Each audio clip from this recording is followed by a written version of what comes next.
Good morning, student. Today we will go through a poem named A Photograph, written by Shirley Tolson. It is the first poem of the book Hornbill. First of all, I want to ask why we click photos. Think. I hope your answer will be to capture your moment, your memories.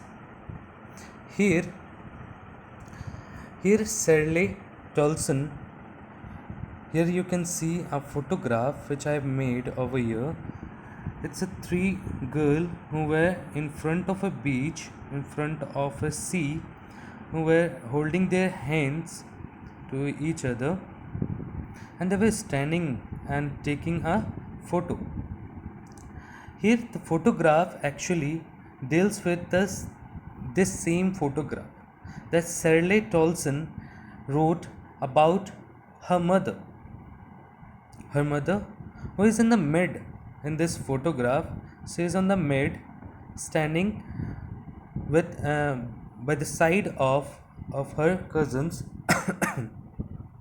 along with her cousin, holding their hand, and they are and their uncle is taking photograph of her, and they were very means they were very excited, they were very happy.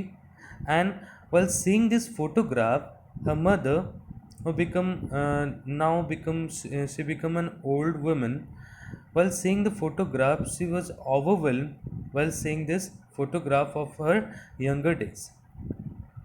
So we will read over here how Shirley wrote about her mother, about her feeling while seeing the photograph on the cardboard,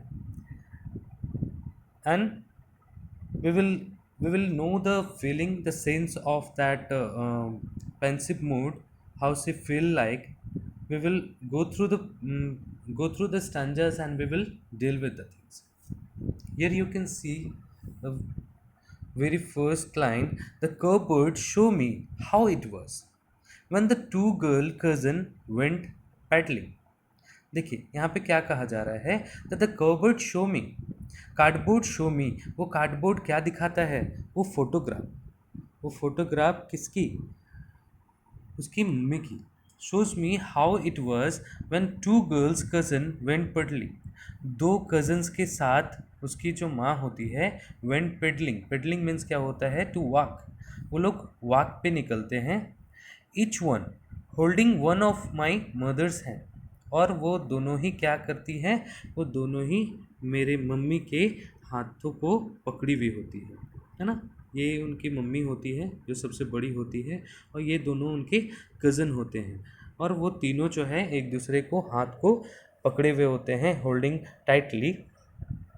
each one holding one of my mother's hand, and she, the big girl. She, the big girl is the poet Shirley's mother. Big girl some 12 years और सो, जो लगभग 12 साल की होगी या फिर उससे ज़्यादा होगी। And three stood still to smile. और वो लोग क्या होता है, वो फ़ोटो क्लिक करने के लिए वो खड़ी हो जाती हैं और वो स्माइल करती है थ्रू देयर एयर्स। और अपने बालों को, अपने वेट, वो समुद्र के किनारे होते हैं तो अपने भीगे भीगे बालों को क्या करते हैं, वो साइड कर लेते हैं, और वो स्माइल करते हुए वो अंकल के फ़ोटो को, और अंकल जो फ़ोटो क्लिक करते हैं उसको फ़ोटो को वो देखते हुए वो स्माइल करती है। अ स्वीट फेस, कितना प्यारा सा वो चेहरा होता है। वो फोटोग्राफ को देख के वो कहती है कि कितना प्यारा वो फेस था। My mother's, that was before I was born. कब का ये फ़ोटो होता है? ये जब उनकी मम्मी 12 साल की लगभग होती है, मतलब वो उस समय पैदा नहीं होती है। My mother that was before I was born, कि मेरे होने से पहले। एंड द सी, और वो समुद्र, वो कैसा होता है, वो ओशन कैसा होता है, वो सी कैसा होता है, विच अपीयर टू हैव चेंजलेस। देखिए यहाँ पे कहना ये चाहता है कि ये 12 years की थी, अभी वो बूढ़ी हो चुकी हैं, अभी उनके फेस में रिंकल आ चुका है, वो बहुत बूढ़ी हो चुकी है वो फ़ोटो देखते। लेकिन जो समुद्र है, जो सी है, विच वो seems appear appear to have changeless, लेकिन वो समुद्र वैसा का वैसा ही है, क्योंकि नेचर जो है वो चेंज नहीं होता। भले हम लोग बूढ़े हो जाते हैं, लेकिन हम लोगों के कई साल पहले भी वो समुद्र वैसा का वैसा ही होता है वैसी जगह पे। Wasting their terrible transit feet, और washing wash their terrible transient feet, और वो जो वहाँ पे चलती हैं वो बच्ची, वहाँ पे उनकी माँ जो है वो चलती हैं, तो उनके जो फुटप्रिंट बनते हैं, वो फुटप्रिंट क्या कहते हैं कि वो वेब के कारण, वो वेव्स के कारण वो वॉश हो जाती है, उनके वो जो फीट के निशान होते हैं, जो शेप बनती है, वो बहुत ही कम समय के लिए होती है और वो चली जाती है, लेकिन जो समुद्र है वैसा का वैसा ही होता है। So this is the first stanza of that poem. And the next class we will deal further. Okay.